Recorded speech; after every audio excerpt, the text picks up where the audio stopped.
이는 성령으로 잉태하사 동정녀 마리아에게 나시고 본디오 빌라도에게 고난을 받으사 십자가에 못 박혀 죽으시고 장사한 지 사흘 만에 죽은 자 가운데서 다시 살아나시며 하늘에 오르사 전능하신 하나님 우편에 앉아 계시다가 저희로서 산 자와 죽은 자를 심판하러 오시리라. 성령을 믿사오며 거룩한 공예와 성도가 서로 교통하는 것과 죄를 사하여 주시는 것과 몸이 다시 사는 것과 영원히 사는 것을 믿사옵나이다. 아멘. 하나님 말씀은 스가랴서 3장 1절에서 10절까지 말씀입니다. 1314쪽에 있습니다.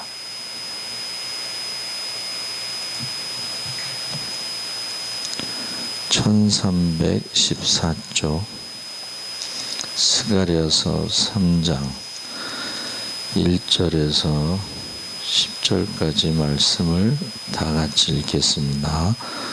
대제사장 여호수아는 여호와의 천사 앞에 섰고 사탄은 그의 오른쪽에 서서 그를 대적하는 것을 여호와께서 내게 보이시니라. 여호와께서 사탄에게 이르시되 사탄아 여호와께서 너를 책망하노라.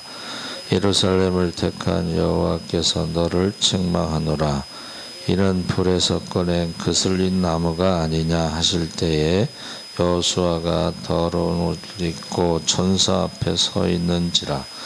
여호와께서 자기 앞에 선 자들에게 명령하사 그 더러운 옷을 벗기라 하시고 또 여호수아에게 이르시되 내가 내 죄악을 제거하여 버렸으니 내게 아름다운 옷을 입히리라 하시기로 내가 말하되 정결한 관을 그의 머리에 씌우소서 하매 곧 정결한 관을 그 머리에 씌우며 옷을 입히고 여호와의 천사는 곁에 섰더라.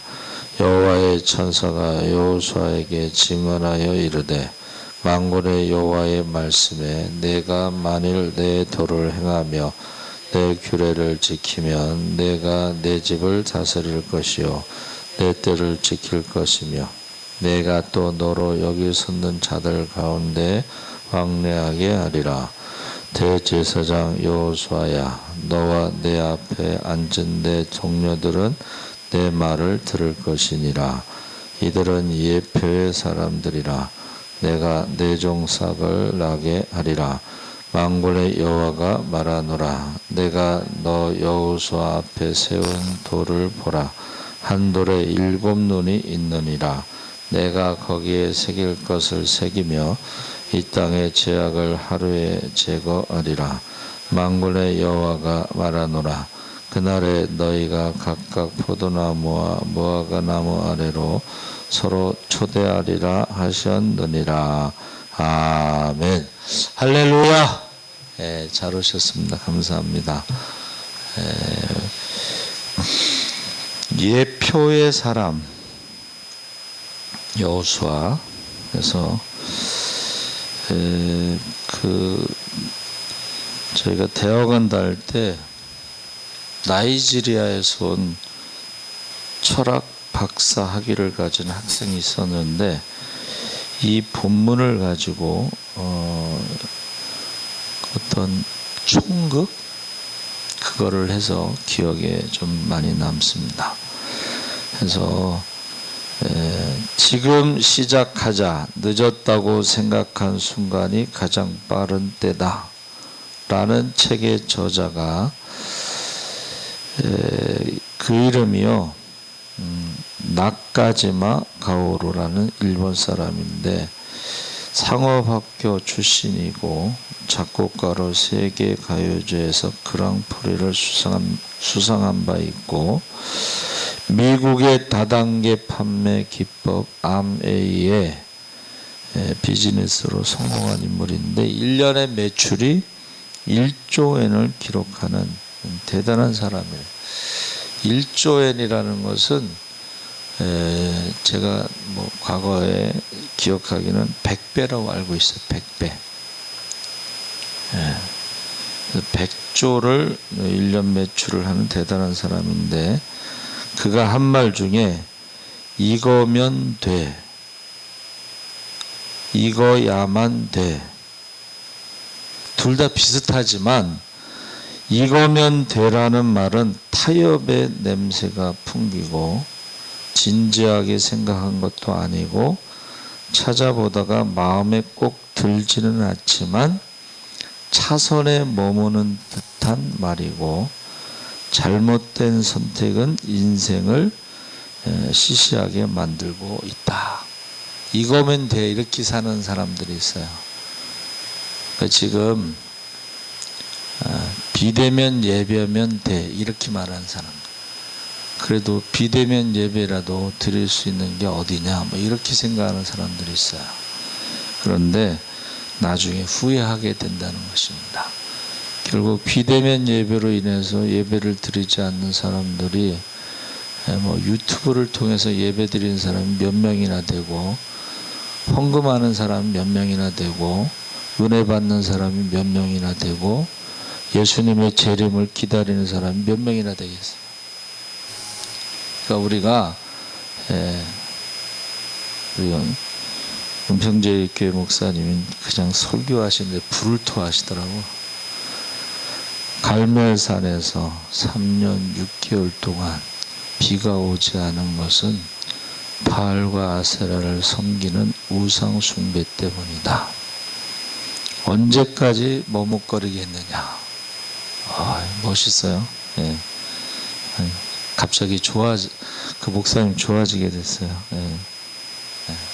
바알과 아세라를 섬기는 우상 숭배 때문에 3년 6개월 동안 비가 오지 않는데 언제까지 하나님과 우상 사이에 머뭇거리겠느냐. 이거면 돼라는 말이요, 결국은 우리 인생을 후회하게 만든다.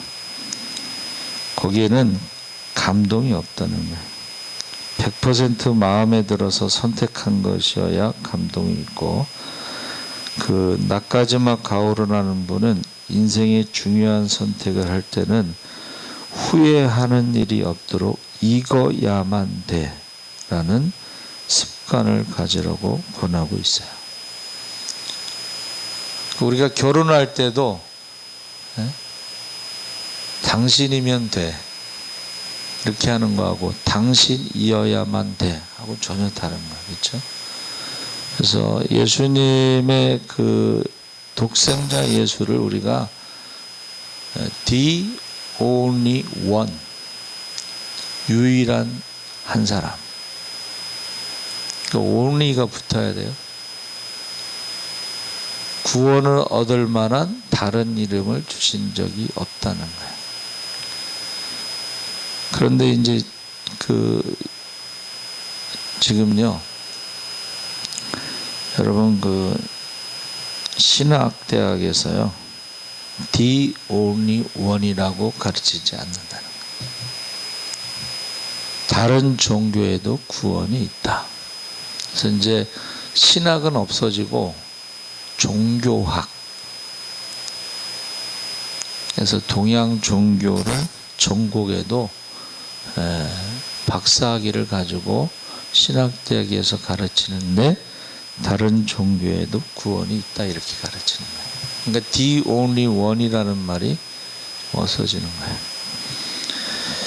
그래서 이거야만 돼라는 습관을 가지라. 그래서 구약 성경의 소선지자 중에 바벨론 포로 이후의 선지자들이 있는데 학개, 스가랴, 말라기 선지자입니다. 포로 이후에 가장 늦게 기록된 성경이죠. 그래서 유대인들이 3번에 걸쳐 귀국하였는데 1차는 수룹바벨이 주전 536년에 수룹바벨 성전을 건축했습니다. 2차는 에스라가 주전 458년에 하나님의 말씀, 우리가 이제 모세오경으로 보는데 수문학 강장에서 아침 6시서부터 12시까지 성경을 읽으면서 부흥회가 일어났죠. 3차는 느헤미야가 주전 445년에 귀국했는데 성벽을 52일 만에 기적적으로 건축했다 그랬습니다. 근데 여기서 1차로 귀국한 사람들 외에 그대로 남아 있었던 유대인들이 아주 많았다는 거예요. 2차에 귀환하였고 3차까지 귀환의 기회가 주어졌습니다. 3차에 돌아온 사람들은 사실은 바벨론 포로로 잡혀온 4세대, 5세대, 70년이니까 거기서 태어나고서 거기서 자란 사람들. 여러분 그거 아셔요? 1세대, 2세대, 3세대 넘어가면서 자기들이 바벨론 사람이라고 생각하는 거예요. 우리 대학원 때 브라질에서 온 그 전도사님 있는데 자기는 한국에 오기 전까지는 브라질 사람으로 생각하고 있었다는 거예요. 브라질 사람으로.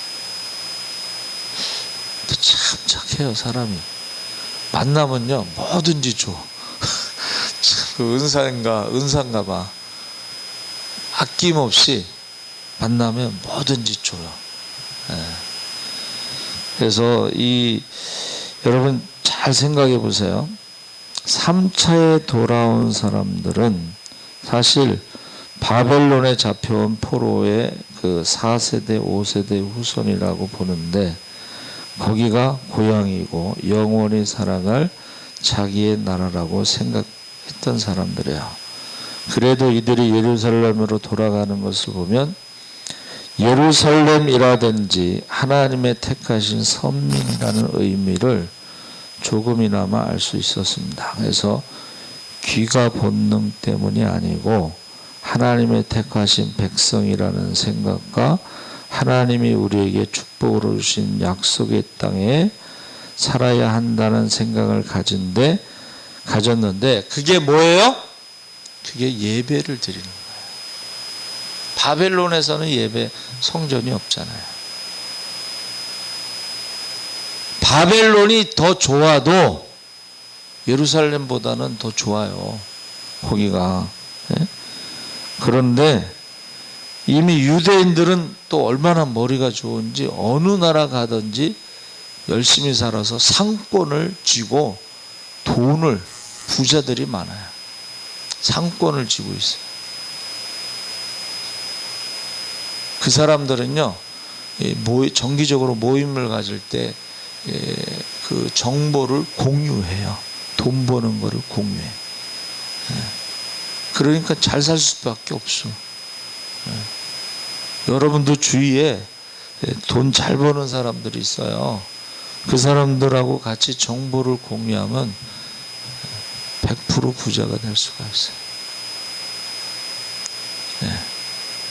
일본 사람들은요, 그 사람들은 돈이 보인대잖아. 이렇게 어디로 흘러다니는지 돈이 보인대요. 그래서 지금 상권을 잡고 또 공부를 잘하니까 보세요. 바벨론 포로로 잡혀갔잖아요. 바벨론 포로로 잡혀갔는데 다니엘이 총리가 됐잖아. 으뜸 총리. 그 친구 3명도 고위직에 있는 사람들이. 그러니까는 유대인들은요, 어디를 가든지 부자로 살고 어디를 가든지 최고의 그 위치에 올라가요. 미국 연방준비은행은 은행장이요, 미국의 경제의 수장은 항상 유대인이에요. 전통적으로 유대인이에요. 왜? 그 사람들은 돈에 대해서, 경제에 대해서 엄청나게 머리가 좋아요. 세계에서 따라갈 수가 없어요. 그 중에 하나가 유대인 여자가요, 유튜브 회장으로 딱 되면서 유튜브를 유료로 바꿨잖아요. 유튜브 하는 사람이 얼마나 많아. 그거를 유료로 바꿨어요. 돈 어마어마하게 모으는 거예요. 긁어모으는.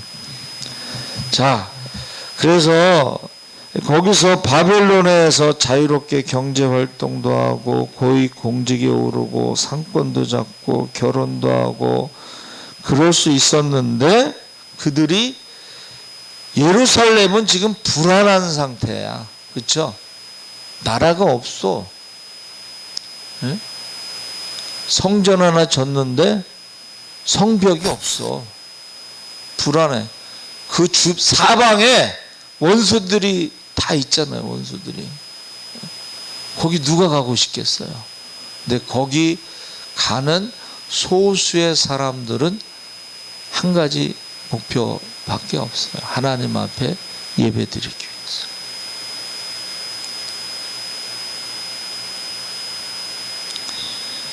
제가요, 서지방에서 이제 성지순례 가기로 했잖아요. 근데 주일날 저녁에 출발하게 돼 있는데 점심에 우리 체리가 시금치국인가 뭐 그거를 내 국물만 먹었더니 아빠 그 건더기도 먹어. 그래서 그 건더기 먹고 체해가지고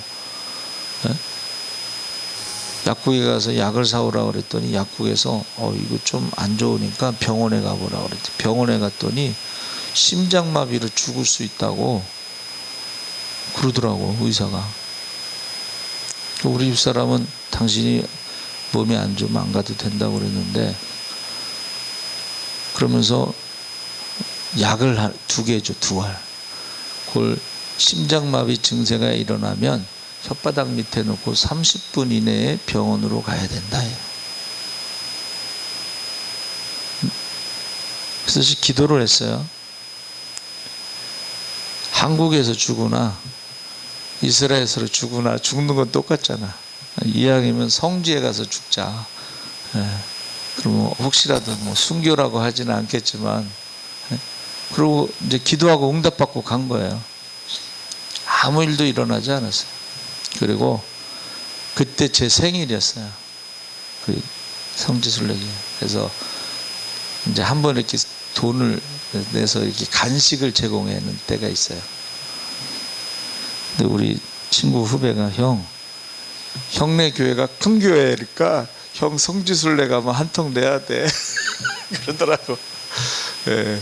여러분 죽더라도 나 이스라엘을 가서 죽겠다고 간 거예요. 사실 그때 그 비행기 안에서 목사님들이 자꾸 물어보더라고. 괜찮냐고. 괜찮다고. 여러분 바벨론 포로에서 돌아온다는 의미는요, 거기에 좋은 모든 것을 포기하고 가장 위험한 땅으로 가서 예배드리기 위해서 간 것이다 하는 것입니다. 그래서 이원설 박사라는 분이 예루살렘 고난과 영광의 시온성이라는 책에서 이것을 잘 설명하고 있어요.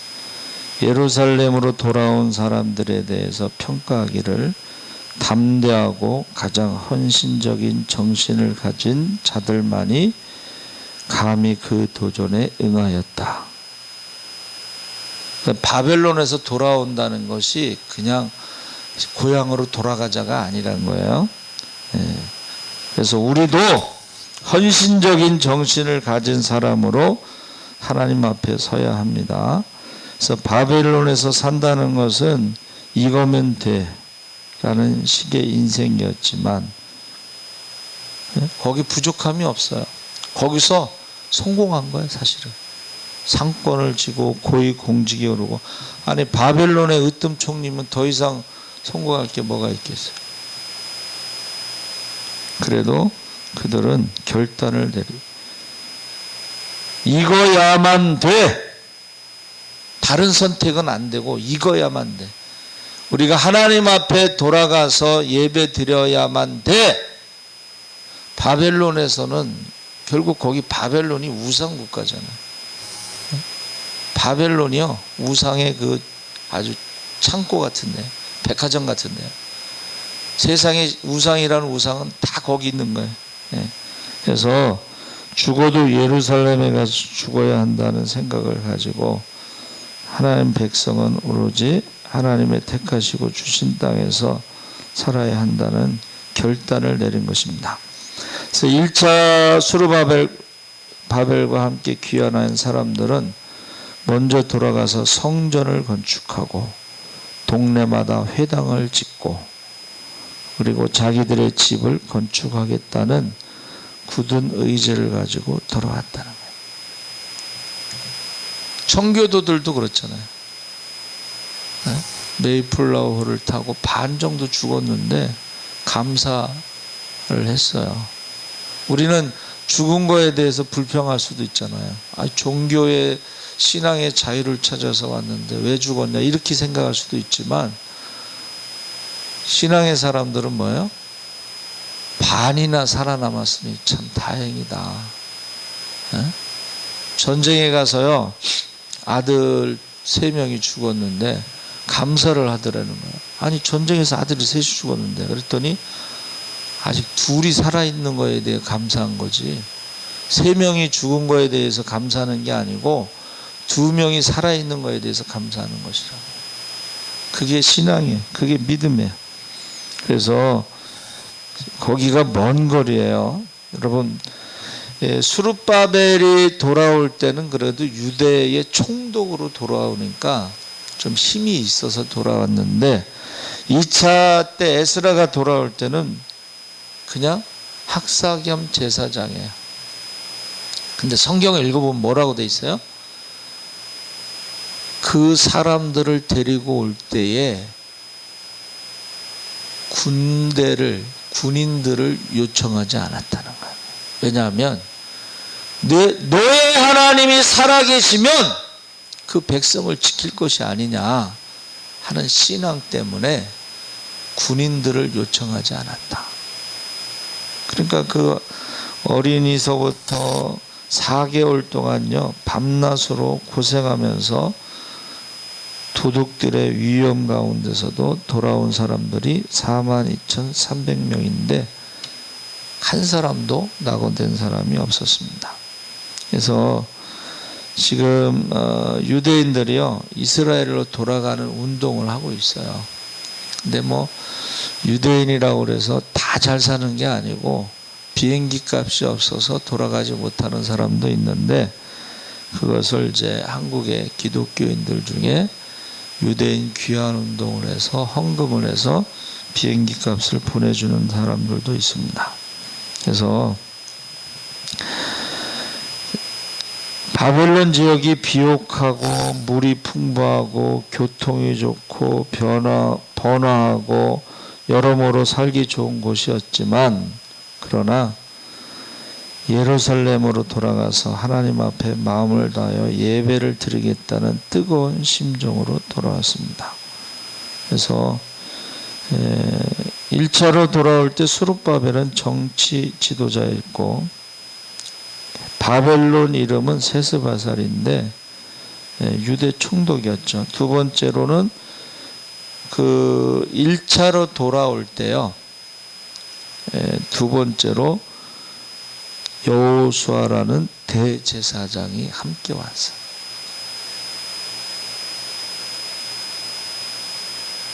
지금 유대인들이 성전에서 대제사장이 제사를 드리지 못하지만 대제사장 교육을 받고 성전이 건축되면 거기서 대제사장이 제사 드릴 준비를 하고 있어요. 우리나라도 북한이 이제 통일이 되면 자기 고향에 교회를 건축하겠다고 헌금한 사람이 많아요. 이미 다 준비되어 있어요. 북한이 통일되면 북한에 무너진 교회를 다시 건축할 돈이 다 준비가 되고 있습니다. 그리고 성경책도 준비가 되어 있고, 그래서 이 대제사장 여호수아가 지금 같이 왔어요. 성전이 무너지고 없어졌지만 성전 자리는 남아있기 때문에 예전 제단이 있던 자리에 제단을 만들고 아침 저녁으로 번제를 드렸고 각종 절기를 지키기 시작하면서 예루살렘에서 돌아온 지 2년 둘째 달에 성전 기초와 지대를 놓기 시작하여 20세 이상 레위인들을 감독하는 가운데 성전을 건축하게 되었습니다.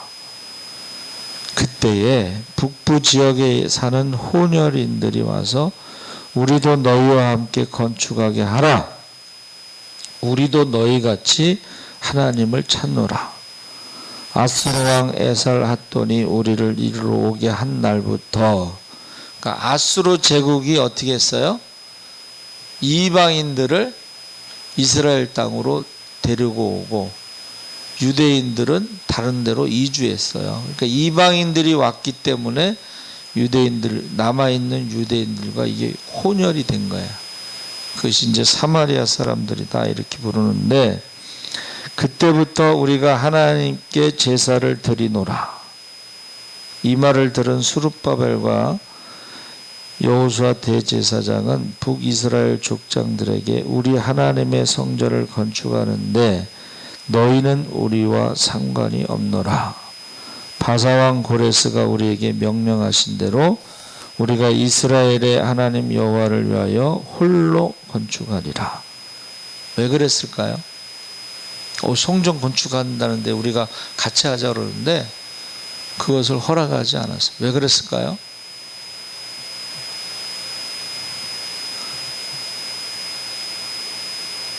사람만 혼혈이 된 게 아니고 신앙도 혼합주의야. 신앙이 혼합주의가 뭐예요? 하나님을 섬기면서도 동시에 우상을 섬긴 거예요. 그러니까 이방인들을 데려왔잖아요. 이방인들이 섬기던 우상도 같이 와서 우상도 섬기고 하나님도 섬기니까 하나님의 성전을 짓는 것을 같이 하는 것을 허락하지 않았다는 거예요. 그랬더니 이 사람들이 방해를 하기 시작해요. 그래서 아닥사스다 왕에게 고발하는데 모함을 하죠. 이 사람들이 성전만 짓는 게 아니고 성읍을 건축하고 성곽을 건축한다. 성곽을 다 쌓고 나면 왕에게 다시는 조공을 바치지 않고 관세와 통행세를 내지 않고 왕에게 막대한 손해가 있을 것이다. 유대인들이 바사 나라에 반역할 것이다. 그래서 성전 건축이 중단됐어요. 성전 건축이 중단된 지 16년이라는 시간이 흘렀습니다. 그때 나타난 선지자가 학개와 스가랴 선지자입니다. 학개가요 1장 2절에 만군의 여호와가 말하여 이르노라 이 백성이 말하기를 여호와의 전을 건축할 시기가 이르지 아니하였다 하느니라. 이게 뭐예요? 이거면 되라는 타협을 하는 거예요. 아직 아니라는 거예요. 학개 1장 4절에 이 전이 황폐하였거늘 너희가 이때에 판벽한 집에 멋진 집에 거주하는 것이 옳으냐. 그러니까 그 전에 그 신앙의 사람들은 성전을 항상 먼저 졌다는 거예요. 그런데 반대에 의해서 아직은 아니다라고 지금 생각하고 지나간 시간이 16년이라는 그때에 학개 선지자가 외쳤다는 거죠. 하나님의 성전을 건축할 시기가 아니라 말하면서 자기들의 집은 가장 귀한 재료인 나무를 사용하여 집을 짓고 거주하고 있었습니다. 너희는 산에 올라가서 나무를 가져다가 성전을 건축하라. 그리하면 내가 그것으로 말미암아 기뻐하고 또 영광을 얻으리라. 여호와가 말하였느니라 하고 학개 선지자가 외친 거예요. 스가랴가 8장 9절에 만군의 여호와가 이같이 말하노라 만군의 여호와의 집 곧 성전을 건축하려고 그 지대를 쌓던 날에 일어난 선지자들의 입의 말을 이날에 듣는 너희는 손을 경고히 할지어다. 손을 경고히 하라는 것은 담대하라는 것입니다. 그래서 강하고 담대한 마음으로 성전을 건축하라 그랬습니다. 근데 이게요 그 전에 그 1세대, 우리나라도 1세대 신앙의 사람들은 성전을 먼저 1순위로 했어요. 우리나라의 그 한경직 목사님이요, 이북에서 내려오셨잖아요. 근데 그분이 교회 건축할 때에 일주일분 식량만 남겨놓고 건축할 사람은 내일 아침 교회 앞으로 모이라. 전 재산을 드리는 거예요. 근데 30명이 왔대. 30명. 근데 그 30명이 한국의 30대 재벌, 50대 재벌인가, 뭐 100대 재벌인가, 하여튼간 한국의 100대 재벌 안에 그 30명이 다 들어갔다는 거예요. 그 유명한 이야기입니다. 근데 2세대는 교회를 크게 지면 부흥한다는 생각을 가지고 빚을 내서 이제 건축했어요. 그래서 충신교회 그 목사님 병이 났어. 사람들이 뭐 설교 너무 잘한다고 하면서 결국은 옆에 교회 새로 지은 교회로 다 가더래. 그래가지고 병이 났어. 병원에 입원해서 닌기를 맞았어. 그러면서 교회를 건축하겠다. 3세대 목사들은 역시 재개발 지역으로 신도시로 가서 빚을 내서 교회를 건축하는데 이게 우한폐렴이 오고 그래서 부도가 나서 이단들에게 그걸 팔고, 이단들은 그거를 광고해. 사달라고 사정해서 우리가 샀지, 그런 식으로 광고를 해요. 이단들은 돈이 많습니다. 왜 그러냐면 그들은 전도 못하면 헌금이라도 해서 순위를 올려야 돼. 그래야 14만 4천 명 안에 들어가서 구원받아. 그러니까 우리 전도 나갔더니 할아버지 할머니가, 며느리가 그거 빠졌는데 집문서 가지고 나갔대잖아. 야, 그래서 저와 여러분이 지금 스가랴가 외치는 것은 신앙에 있어서, 근데 저는 이제 개인적으로는 성전 건축을 별로 좋아하지 않아요. 왜냐하면 성전 건축하다 보면 중직들이 교회를 떠나는 그런 일이 있기 때문에. 어떤 목사님도 그러시더라고. 교회가 뭐 몇천 명 모여서 부흥됐지만 새해 들어서 예배 드리는데 하나님이 성전을 주시면은 뭐 상관없지만 뭐 빚내서 뭐 사람들 시험 들고 중직들 떠나고 그런 성전 건축은 원하지 않는다고 말씀하셨어요. 그래서 주님이 오실 날이 가까우면 저는 그 전부터 뭐라 그랬어요? 주님이 재림하실 날이 가깝다고 그러면 있던 교회도 팔아서 전도 헌금으로 써야 된다는 게 제 주장이었어요. 그래서 대학원에 그 외국인들이 오면은 우리나라 교회를 방문하는 교회가 몇 교회 있어요. 첫째는 이제 여의도 순복음교회를 가요. 갔다 와서 막 울어. 아프리카 친구들이. 그래서 왜 그러냐 했더니 세계에서 제일 큰 교회 목사님이 자기들을 영접했다는 거. 그거 자체로 감동을 받아서 울어요.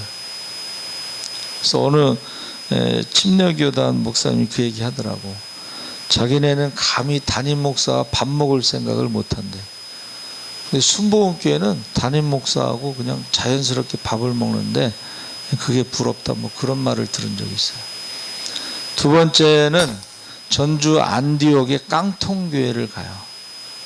90% 정도를 성교비로 쓰잖아요. 그 교회는요 에어컨이 없어요. 이 깡통이라는 게 뭐예요? 콘센트 이렇게 군인들 있잖아요. 막 쏴. 그 깡통이면 여름에 무지무지 더워. 겨울에 무지무지 추워. 근데 거기는 에어컨이 없어. 히터가 없어. 교회 차가 없어. 교회의 목적이 선교기 때문에 70% 80% 뭐 다 선교비를 쓰지 거기를 외국인 학생들이 갔다 와요. 그래서 그 아들하고 같이 공부를 했는데 우리가 생각할 때는 큰 교회 목사님 아들이면 좀 뭔가 좀 다를 것 같죠? 굉장히 검소해. 그리고 그렇게 착할 수가 없어. 말 안 하면은 아버지가 누군지도 몰라. 그래서 저는 저와 여러분이요, 예? 바벨론에서 돌아온다는 것은 엄청난 것을 포기하고, 예, 어려움, 두려움 이런 것을 극복하고 와서 예배 드리는 것을 목표로 해서 돌아온다는 것입니다. 그래서 우리가 하지 못해서인가 아니면 하지 않아서인가 자기만이 알고 있겠죠. 예? 예배를 드리지 못하는 건가 드리지 않는 건가.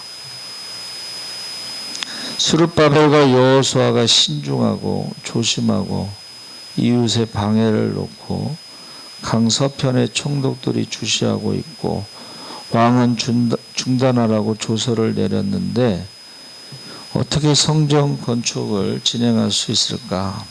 다 맞는 얘기죠.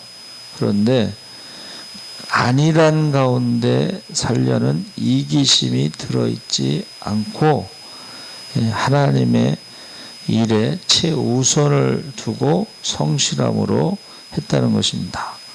그래서 제가 볼 때는 그냥 있었던 게 아니고 계속 기도하면서 뭔가 방법을 찾았겠죠. 그래서 나중에 어떻게 돼요? 서편 총독들이 왕에게 유대인의 말을 듣고 자세히 보고한 그것이 고레스 황제의 조서 원본이 발견되는 거예요. 원본이 발견되면서 성전 건축이 순조롭게 진행할 수 있었고 황제가 조서를 내려서 다시는 중단하지 못하게 하고 성전 건축 경비를 세금에서 충당해주고 성전 건축을 회방하거나 왕의 명령을 변조하거나 조서를 변경시키면 하나님의 저주를 받을 것이다. 뒤집어진 거예요. 역전이 된 거예요. 그러니까 저와 여러분이 이 스룹바벨과 여호수아 대제사장이 아무것도 안 하고 그냥 보낸 게 아니라는 거예요. 결국은 그 결과가 고레스 조서의 원본을 찾아내서 이제 역전이 된 거죠. 그러면서 지금 여호수아에 대한 환상을 지금 우리가 읽었는데 여호수아가요 하나님 앞에 섰을 때 사탄이 막 공격하잖아요. 죄인이다. 죄가 많다. 여호수아 대제사장이 입은 옷이 더러웠잖아요. 뭐 죄 없는 사람이 어디 있겠어요. 그렇죠? 근데 제가 이제 생각할 때는 여호수아가 예수님의 모형인데 모형이라고 하는 것, 예표라고 하는 것은 구약에 나오는 것들이 메시아를 설명해 주고 있는 거예요. 그러니까 그림자였는데 그 메시아가 온 건데 여호수아가 예수님의 모형이라 예표라면은 어떻게 해석해야 되냐면 여호수아 대제사장이 입고 있었던 더러운 옷은 우리의 죄의 옷을 입고 있었던 거예요. 그러니까 저와 여러분의 더러운 죄의 옷을 대제사장이신 예수님이 입고 계셨던 거예요. 사탄이 그걸 공격한 거예요. 그랬더니 하나님이 사탄을 책망한 거예요. 백성들의 더러운 죄의 옷을 입었었던 것은 대제사장으로서 하나님 말씀에 순종한 거예요. 그러니까 대제사장이 1년에 한 번 들어가서 어떻게 해요? 백성들의 죄를 회개하면서 제물을 드리면서 대신 대제사장이 자기가 죄를 지은 것처럼 하나님 앞에 회개하는 거예요. 예수님이 십자가를 지고 돌아가실 때 사람들은 저주받았다고 했는데 예수님이 죄가 있어서 저주받은 것이 아니라 저와 여러분을 구원하시기 위해서 그 저주라고 하는 십자가를 지신 거죠. 그게 여호수아 대제사장이 예수님의 모형이라는 것입니다. 그러니까 하나님이 사탄을 책망하면서 뭐라 그래요? 대제사장의 옷이 더러운 것은 여호수아의 그 죄의 옷이 아니고 백성들의 죄의 옷을 입은 것이다. 그러면서 1절에서 5절까지 속죄의 은총을 받은 사람이다. 회개하면, 여러분, 저와 여러분이 회개하면 속죄의 은총을 받을 수 있다는 것을 여호수아 대제사장이 지금 보여주는 거예요. 회개하면.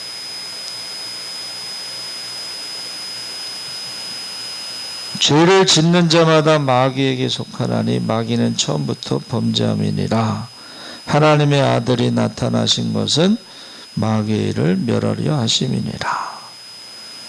사탄이 우리를 정죄하고 송사한다고 하여도 누가 정죄하리요? 죽으실 뿐 아니라 다시 살아나신 이는 그리스도 예수시니 그는 하나님 우편에 계신 자요 우리를 위하여 간구하시는 자시니라. 여호와께서 자기 앞에 선자들에게 명령하사 그 더러운 옷을 벗기라 하시고 또 여호수아에게 이르시되 내가 내 죄악을 제거하여 버렸으니 내가 아름다운 옷을 입히리라. 그는 선지자의 요청에 의하여 하나님은 정결한 관을 여호수아의 머리에 씌우셨다 그랬습니다. 그러니까는 백성들의 죄의 옷을 입고 십자가에 죽으셨을 때에 부활이라고 하는 영광의 옷으로 하나님이 갈아입힌 거예요. 십자가에 죽기까지 순종하셨기 때문에 부활의 영광의 옷으로 갈아입힌 거예요. 이게 여호수아 대제사장의 속죄의 은총을 받은 사람이다. 그래서 여호수아는 아름다운 의복으로 갈아입었지만 우리는 예수님이 우리에게 아름다운 예복을 입혀주셨는데 그것을 우리가 구원의 옷이다 그럽니다.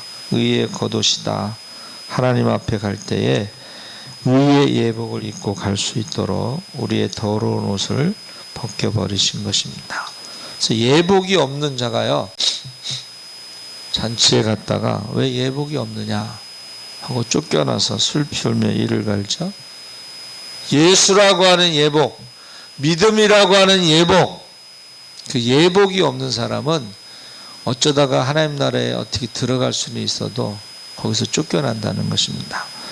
이사야 61장 10절에 내가 여호와로 인하여 크게 기뻐하며 내 영혼이 나의 하나님으로 인하여 즐거워하리니 이는 그가 구원의 옷으로 내게 입히시며 의의 겉옷으로 내게 더하심이 신랑이 사모를 쓰며 신부가 자기 보물로 단장함 갖게 하셨음이라. 여러분, 예수의 구원의 옷이 가장 아름다운 옷이라는 거예요. 그것은 하나님 앞에 반드시 입고 가야 하는 의의 겉옷이고 예수님 그리스도의 속죄의 은총으로 구원의 옷 의의 겉옷을 갈아입은 것을 믿으시기 바랍니다. 아멘. 여호수아는 사명의 은총을 받은 사람이다. 6절 7절에 만군의 여호와의 말씀에 내가 만일 내 도를 행하며 내 규례를 지키면 내가 내 집을 다스릴 것이요 내 뜰을 지킬 것이며 내가 또 너로 여기 섰는 자들 가운데 왕래하게 하리라. 그 사명을 감당할 수 있어요. 여러분, 대제사장의 죄의 옷을 입고 딱 하나님 앞에 섰더니 사탄이 고소하잖아요. 그래도 마치 자기가 죄를 지은 것처럼 그 사명을 감당한 거예요. 예수님이 십자가에 죽으실 때 얼마나 사람들이 조롱했어요. 구세주 메시아면 너와 우리를 구원하라. 십자가에서 내려오라. 하나님의 아들이냐. 그러나 십자가에서 내려오는 건요, 사명을 버리는 것입니다. 그러니까 저와 여러분이 귀한 직분을 받았으면 십자가를 내려오면 안 돼요. 십자가를 버리면 안 돼요. 네. 십자가를 버리면 안 돼요. 특히 우리 이제 예수사랑교회는 작은 교회의 희망이고 개척교회 모델인데, 그냥 목회를 그만두고 싶은 그런 유혹에 빠질 수도 있어요. 십자가를 내려오면 안 됩니다. 사명의 은총을 받아야 됩니다. 그래서 세 번째는 여호수아는 하나님의 종을 예표하는데 8절 9절에 예표라는 것은 미래에 일어날 일이나 인물을 예시하는 사람. 그래서 내가 내 종 싹을 나게 하리라는 것은 순을 나게 하리라. 또 구원의 메시아에 대한 예언의 말씀이다. 그래서 무너진 다윗의 집에서 한 싹이 돋아날 것이고 그런 인류를 구원하실 분이다. 그러니까 여호수아 대제사장을 통해서 그렇게 예표를 하고 있다 그랬습니다.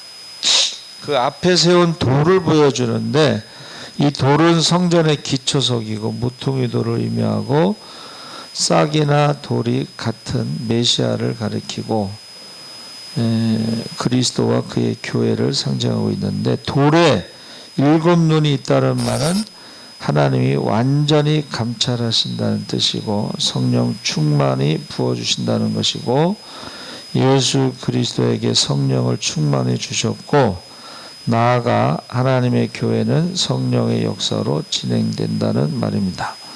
그래서 하나님은요 우리에게 돌에 새긴 모세의 율법이 이게 어떻게 해요? 사람들이 입술로는 나를 공경하나 마음은 내게서 멀리다. 그래서 내가 새 마음을 주고 그 마음에 성령으로 마음에 말씀을 새겨주시겠다 그런 거예요. 그러니까 저와 여러분이 성령 충만하지 않으면 우리 마음에 하나님 말씀을 새길 수가 없어요. 그래서 우리 마음에 성령으로 말씀을 새겨주신다 그랬습니다. 네 번째는 평강의 나라를 보여주셨는데 여호수아를 통해서 9절에 또 10절에 만군의 여호와가 말하노라 그날에 너희가 각각 포도나무와 무화과 나무 아래로 서로 초대하리라. 이 무화과 나무 포도나무는 이스라엘을 상징하는데 그 열왕기상 4장 25절에 솔로몬에 사는 동안에 각기 포도나무 아래와 무화과나무 아래서 안연히 살았더라. 미가서 4장 4절에 각 사람이 자기 포도나무 아래와 자기 무화과나무 아래 앉을 것이고 그들을 두렵게 할 자가 없으리니 이는 만군의 여호와의 입이 이같이 말씀하셨다. 이 포도나무 무화과나무는 이스라엘의 상징이고 평화의 상징이에요. 그래서 예수님께서 한 아기가 우리에게 태어나는데 기묘라 모사라 전능하신 하나님 영원하신 아버지 평강의 왕이다. 그러니까 예수님이 여호수아에게 무화과나무와 포도나무 아래서 평안히 살게 하겠다 한 그 예표가 바로 예수님이 이 땅에 오시면 평안을 평강을 평화를 주신다는 것을 말하는데 여러분 예수님이 우리와 함께 하시면요 어디에 있든지 무엇을 하든지 그 평안을 평강을 샬롬을 뺏어갈 자가 없다 그랬어요. 세상에 주는 평안과는 다르다 그랬습니다. 영원한 것입니다. 그래서 제가 예표라는 말을 찾아봤는데 모페트 이것은 야파에서 유래됐는데 이것은 하나님의 능력의 손, 하나님의 말씀, 소망 이런 뜻인데 이것은 뭐냐면 하나님의 말씀은 창조와 구원의 능력이 있고 그 전능하신 하나님은 그 약속하신 것을 반드시 성취하시는 신실하신 하나님이란 뜻이 바로 예표 모페트, 야파라는 뜻이에요.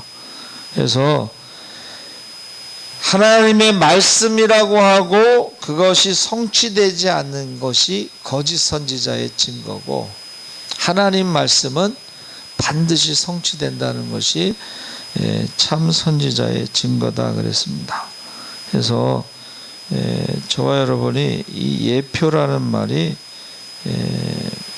구약에서 처음 나오는 게 애굽의 10가지 재앙, 하나님이 모세를 보내시고 그 백성들을 구원하신다는 증거가 뭐냐? 그게 10가지 재앙. 이거는 사람이 할 수 없는 거야. 하나님만 하실 수 있다는 거야. 그렇기 때문에 10가지 재앙을 통해서 하나님이 모세를 보내셨다는 그 증거가 바로 예표라는 거야. 그래서 저와 여러분이 구약 성경에 나오는 이 예표는, 모형은 다 메시아, 너희가 성경에 영생을 얻는 줄 알고 상고하거니와 이 성경이 나에게 대하여 증거하느니라. 그 모든 하나님이 구약에 행하신 기적, 이적, 모든 것들이 다 예수님을 향하고 있다는 거예요. 그래서 예수님 뭐라 그러셨어요? 내 말을 믿지 못하겠거든 내가 행하는 그 일을 보고 믿어라. 맹인이 눈을 뜨고 저는 자가 뛰고 벙어리가 노래하고 이런 것들이 사람이 할 수 있는 게 아니고 메시아가 할 수 있는 것이라고 이사야 35장 5절 6절에 예언된 말씀이 지금 성취된 게 아니냐. 그럼에도 불구하고 예수님이 행하신 그 많은 이적들을 보고도 믿지 않는 사람들도 있었고, 심지어는 예수님을 십자가에 죽인 사람들도 있어요. 그래서 우리가 아까 성경 읽었잖아요. 거기 보면 아담이 범죄함으로 모든 사람에게 사망이 왔다면 예수님이 십자가에 죽으심으로 모든 사람이 생명을 얻어야 될 것이 아니냐. 그래서 만인 구원론을 주장하는 사람이 있어요. 아담이 범죄함으로 모든 사람이 죽은 것처럼 예수님이 순종하심으로 모든 사람이 생명을 얻어야 될 것이 아니냐. 그런데 아담이 범죄했을 때 모든 사람에게 죄와 사망이 들어왔는데 예수님이 십자가에 죽으시고 순종하시고 그 죽으심으로 인해서 우리에게 영생을, 믿는 자에게 영생을 얻는데, 모든 사람이 영생을 얻는 게 아니고 믿고 세례를 받는 자는 구원을 받고, 성경이 이렇게 되어 있습니다. 만인 구원론이 아니에요. 그러니까 그 여호와의 증인들은 하나님이 사랑이신데 지옥을 만들었겠느냐. 지옥은 무덤이다. 그리고 결국은 모든 사람이 구원받는다라고 주장하는 사람도 있는데 그건 성경을 모르기 때문에 믿고 세례를 받는 사람, 이것을 회개라고 하는 거예요. 회개하지 않으면 누구도 천국에 들어갈 수 없습니다. 요새 유튜브에 어느 목사님이 난 지옥에 가서 많은 목사들을 만났다. 근데 그 우리나라의 한국의 무디라고 하는 이성복 목사님도 지옥에 가면 목사, 장로, 권사들이 많다고 얘기했어요. 그 증거가 뭔지 아세요? 이단들에 빠진 사람 중에 이단들이 그래요.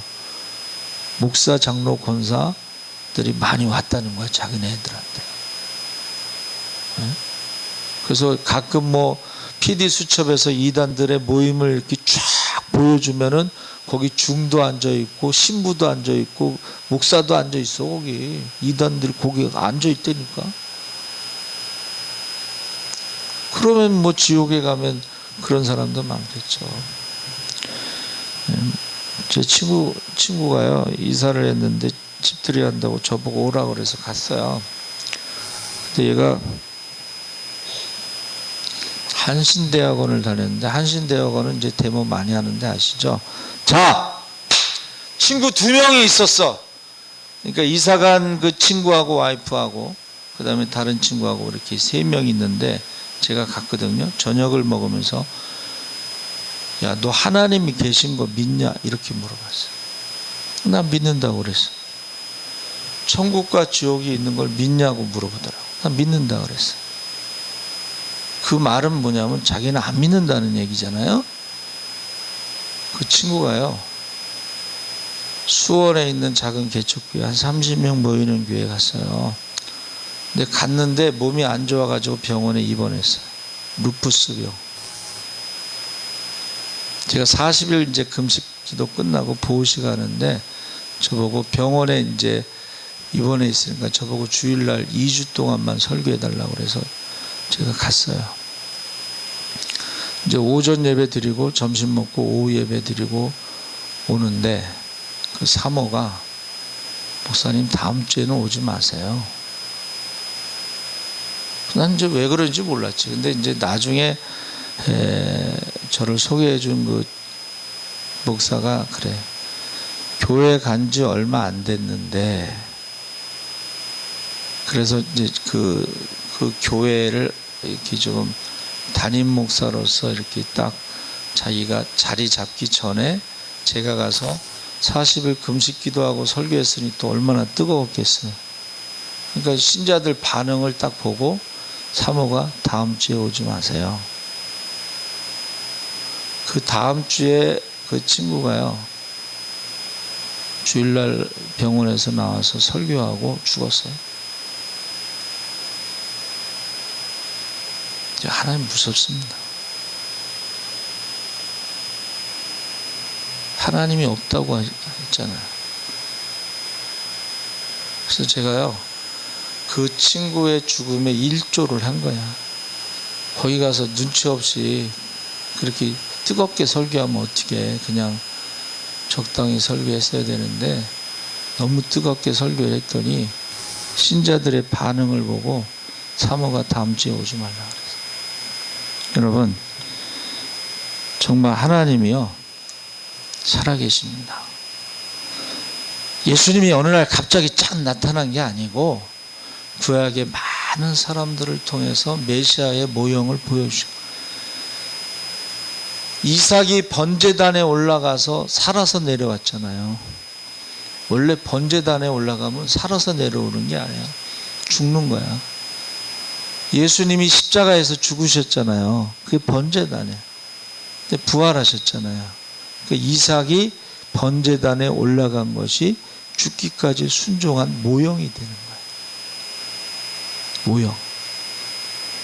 요셉이 예수님의 모형이라는 게 뭐예요? 애굽의 총리가 돼서 많은 사람들이 기근이 왔을 때 많은 사람들을 살렸잖아요. 그러니까 예수님이 이 땅에 오셔서 많은 사람들을 살리신 모형이 되는 거예요. 아브라함이 갈대아 우르를 떠났잖아요. 우상을 떠난 거예요. 예수님이 우상을 섬기는 예루살렘의 그 사람들 중에 하나님을 섬기고 순종하는 그 모습이 바로 아브라함이 천하 만민이 너로 말미암아 복을 받는다는 것으로, 그래서 마태복음의 시작이 어떻게 돼요? 아브라함과 다윗의 자손 예수 그리스도의 족보, 아브라함이 너로 말미암아 모든 민족이 축복을 받는 게 예수님의 모형이고, 다윗은 영원한 왕권을 약속하셨잖아요. 메시아는 영원한 왕. 다윗이 죄를 졌음에도 불구하고 영원한 왕권에 대한 약속이 모형이고, 그리고 다윗이 하나님이 너는 내 아들이라, 시편 2편에 다윗에 대해서 너는 내 아들이라. 그러니까 마태복음에 이는 내 사랑하는 아들, 기뻐하는 자라. 다윗이 예수님의 모형.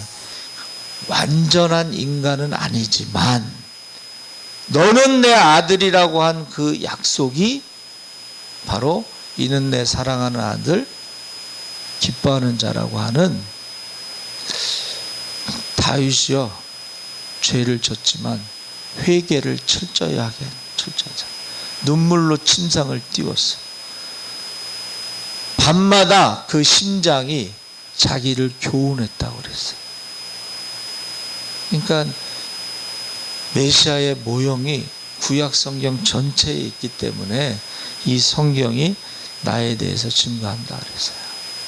사랑하는 성도 여러분, 여호수아 대제사장이요 자기의 죄 때문에 죄의 더러운 옷을 입은 게 아니에요. 그래서 하나님이 십자가에 죽기까지 순종한 저주의 옷을 벗기고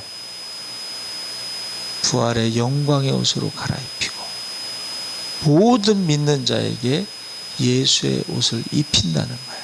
구원의 옷을 입힌다는 거예요. 그것을 믿으시기 바랍니다. 아멘. 살아계신 하나님 아버지 감사합니다. 우리가 스가랴 선지자를 통해서 바벨론에서 돌아온 자들이 성전을 짓지 않고 있을 때에 그들이 돌아온 목적을 잊어버렸을 때에 그들이 돌아온 목적, 예배드리는 목적을 다시 한번 외치고 있습니다. 그 중에서 대제사장 여호수아의 모습을 보여주고 있습니다. 하나님 아버지, 우리가 성경에